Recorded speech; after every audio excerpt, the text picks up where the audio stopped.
In the previous video about brew coffee, I tell that one important thing is check the quantity of water in the tank, and if it's not enough, refill. But maybe we forget to doing this. So I want to show what's happened if we start to brew coffee and the machine, the boiler of the tank, don't have water inside. So we arrive in this position with the funnel already assembled with our powder. The machine temperature is ready, so we're thinking to brew a coffee. We rotate. The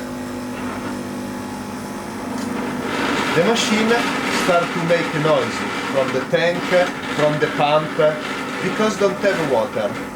So, in this case, we must to do only one thing. No other possibility. Stop to brew. Careful, remove the funnel.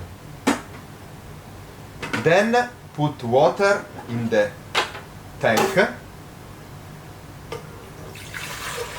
So we refill the tank.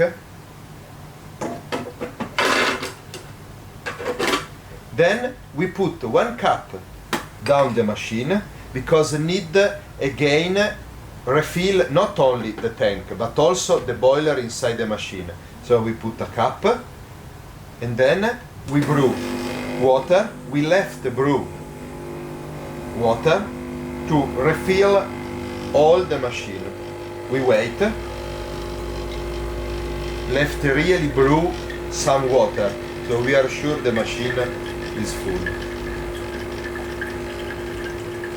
Okay, now the machine don't make any strange noisy because it's again all the hydraulic part and the boiler are again full of water.